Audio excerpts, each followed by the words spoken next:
The flu season is upon us. Which type will we worry about this year? And what kind of shots will we be told to take? Remember the swine flu scare of 1976? That was the year the U.S. government told us all that swine flu could turn out to be a killer that could spread across the nation. And Washington decided that every man, woman, and child in the nation should get a shot to prevent a nationwide outbreak, a pandemic. Well, 46 million of us obediently took the shot. And now 4,000 Americans are claiming damages from Uncle Sam amounting to $3.5 billion because of what happened when they took that shot.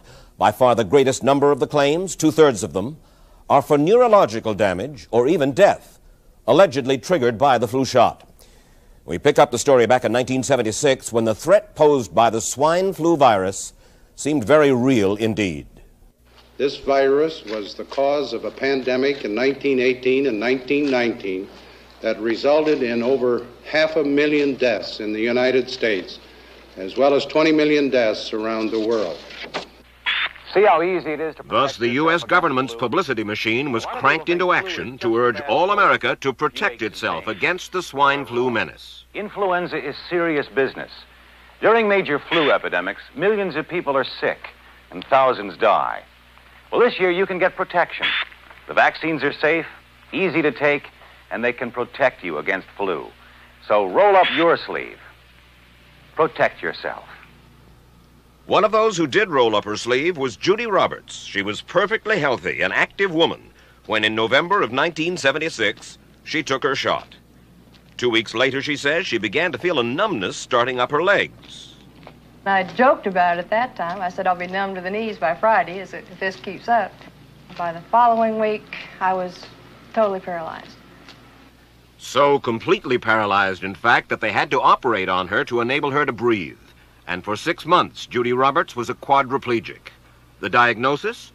A neurological disorder called Guillain-Barré syndrome, GBS for short. These neurological diseases are little understood. They affect people in different ways. As you can see in these home movies taken by a friend, Judy Roberts' paralysis confined her mostly to a wheelchair for over a year. But this disease can even kill. Indeed, there are 300 claims now pending from the families of GBS victims who died, allegedly as a result of the swine flu shot. In other GBS victims, the crippling effects diminish and all but disappear. But for Judy Roberts, progress back to good health has been painful and partial. Now, I noticed that your smile, Judy, is a little bit constricted. Yes, it is. Is it different from what it used to be? Very different. I have a greatly decreased mobility in my lips. And I can't drink through a straw on the right-hand side. I can't blow out birthday candles. I don't whistle anymore, for which my husband is grateful. It may be a little difficult for you to answer this question, but have you recovered as much as you are going to recover? Yes, this is it. So you will now have a legacy of braces on your legs for the rest of your life? Yes, the weakness in my hands will stay, and the leg braces will stay. So Judy Roberts and her husband have filed a claim against the U.S. government. They're asking $12 million, though they don't expect to get nearly that much. Judy, why did you take the flu shot? I'd never taken any other flu shots, but I felt like this was going to be a major epidemic. And the only way to prevent a major epidemic of a really deadly variety of flu was for everybody to be immunized. Where did this so-called deadly variety of flu, where did it first hit back in 1976? It began right here at Fort Dix in New Jersey in January of that year when a number of recruits began to complain of respiratory ailments, something like the common cold. An Army doctor here sent samples of their throat cultures to the New Jersey Public Health Lab to find out just what kind of bug was going around here. One of those samples was from a Private David Lewis who had left his sickbed to go on a forced march. Private Lewis had collapsed on that march, and his sergeant had revived him by mouth-to-mouth resuscitation. But the sergeant showed no signs of illness. A few days later, Private Lewis died. If this disease is so potentially fatal that it's going to kill a young, healthy man, a middle-aged school teacher doesn't have prayer. The New Jersey lab identified most of those soldiers' throat cultures as the normal kind of flu virus going around that year, but they could not make out what kind of virus was in the culture from the dead soldier and from 4 others who were sick. So they sent those cultures to the Federal Center for Disease Control in Atlanta, Georgia for further study. A few days later, they got the verdict: swine flu. But that much publicized outbreak of swine flu at Fort Dix involved only Private Lewis, who died, and those 4 other soldiers who recovered completely without the swine flu shot. If I had known at that time that the boy had been in a sick bed, got up, went out on a forced march, and then collapsed and died, I would never have taken the shot. The rationale for our recommendation was not on the basis of the death of a single individual, but it was on the basis that when we do see a change in the characteristics of the influenza virus, it is a massive public health problem in this country. Dr. David Senser, then head of the CDC, the Center for Disease Control in Atlanta, is now in private industry. He devised the swine flu program, and he pushed it. You began to give flu shots to the American people in October of '76. October 1st. By that time, how many cases of swine flu around the world had been reported? There had been several reported, but none confirmed. There had been cases in Australia that were reported by the press, by the news media. There were cases in... None confirmed. Did you ever uncover any other outbreaks of swine flu anywhere in the world? No. Now, nearly everyone was to receive the shot in a public health facility where a doctor might not be present. Therefore, it was up to the CDC to come up with some kind of official consent form, giving the public all the information it needed about the swine flu shot. This form stated that the swine flu vaccine had been tested. What it didn't say was that after those tests were completed, the scientists developed another vaccine, and that was the one given to most of the 46 million who took the shot. That vaccine was called X53A. Was X53A ever field tested? I can't say. I would have to... It wasn't. I don't know. Well, I would think that you're in charge of the program. I would have to check the records. I haven't looked at this in some time. The information form, the consent form, was also supposed to warn people about any risks of serious complications following the shot. But did it? No, I had never heard of any reactions other than a sore arm, fever, this sort of thing. Judy Roberts' husband, Gene, also took the shot. Yes, I looked at that document. I signed it. Nothing on there said I was going to have a heart attack or I can get Guillain-Barré, which I never heard of. What if people from the government, from the Center for Disease Control, what if they had indeed known about it? What would be your feeling? They should have told us. Did anyone ever come to you and say, you know something, fellas? There's the possibility of neurological damage if you get into a mass immunization program? No. No one ever did? No. Do you know Michael Hatwick? Yes. Mm-hmm. Dr. Michael Hatwick directed the surveillance team for the swine flu program at the CDC.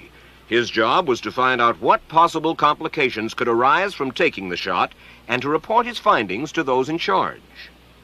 Did you know ahead of time, Dr. Hatwick, that there had been case reports of neurological disorders, neurological illness, apparently associated with the injection of influenza vaccine? Absolutely. You did? Yes. How'd you know that? By review of the literature. So you told your superiors, the men in charge of the swine flu immunization program, about the possibility of neurological disorders? Absolutely. What would you say if I told you that your superiors say that you never told them about the possibility of neurological complications? That's nonsense. I can't believe that they would say that they did not know that there were neurological illnesses associated with influenza vaccination. That simply is not true. We did know that. I've said that Dr. Hatwick has never told me of his feelings on this subject. Then he's lying. I guess you would have to make that assumption. Then why does this report from your own agency, dated July 1976, list neurological complications as a possibility? I think the consensus of the scientific community was that the evidence relating neurologic disorders to influenza immunization was such that they did not feel that this association was a real one. You didn't feel it was necessary to tell the American people that information? I think that over the years we have tried to inform the American people as fully as possible. As part of informing Americans about the swine flu threat, Dr. Sensor's CDC also helped create the advertising to get the public to take the shot. Let me read to you from one of your own agency's memos planning the campaign to urge Americans to take the shot. The swine flu vaccine has been taken by many important persons, he wrote. Example, President Ford, Henry Kissinger, Elton John, Muhammad Ali, Mary Tyler Moore, Rudolph Nureyev, Walter Cronkite, Ralph Nader, Edward Kennedy, etc., etc. True? I'm not familiar with that particular piece of paper, but I do know that at least of that group, President Ford did take the vaccination. Did you talk to these people beforehand to find out if they planned to take the shot? I did not know. Did anybody? I do not know. Did you get permission to use their names in your campaign? I do not know. Mary, did you take a swine flu shot? No, I did not. Did you give them permission to use your name saying that you had or were going to? Absolutely not. Never did. Did you ask your own doctor about taking the swine flu shot? Yes, and at the time he thought it might be a good idea. But I resisted it because I was leery of having the symptoms that sometimes go with that kind of inoculation. So you didn't? No, I didn't. Have you spoken to your doctor since? Yes. And? He's delighted that I didn't take that shot. You're in charge. Somebody's in charge. There are... This is your advertising strategy that I have a copy of here. Who's it signed by? This one is unsigned.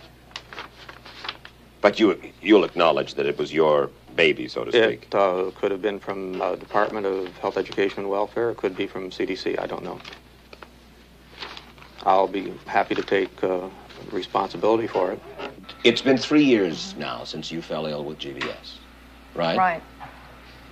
Has the federal government, in your estimation, played fair with you about your claim? No, I don't think so. It seems to be dragging on and on and on, and really no end in sight that I can see at this point. With respect to the cases of Guillain-Barré, allegedly... Former Secretary of HEW Joseph Califano, too, was disturbed that there was no end in sight. So a year and a half ago, he promised that Uncle Sam would cut the bureaucratic red tape for victims suffering from GBS and would pay up quickly. We shouldn't hold them to an impossible or too difficult standard of proving that they were hurt. Even if we pay a few people a few $1,000s that might not have deserved it, I think justice requires that we promptly pay those people who do deserve it. Who's making the decision to be so hard-nosed about settling? Well, I assume the Justice Department is. Griffin Bell before he left? Well, the Justice Department agreed to the statement I made. It was cleared word for word with the lawyers in the Justice Department by my HEW lawyers. And that statement said, in effect... That statement said that we should pay Guillain-Barré claims without regard to whether the federal government was negligent if they resulted from the swine flu shot. I think the government knows it's wrong. If it drags out long enough, that people will just give up.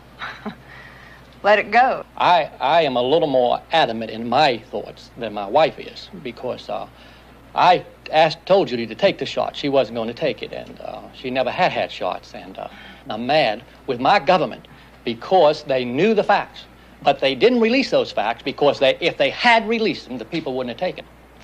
And they can come out tomorrow and tell me there's going to be an epidemic, and they can drop off like flies next to me. I will not take another shot that my government tells me to take.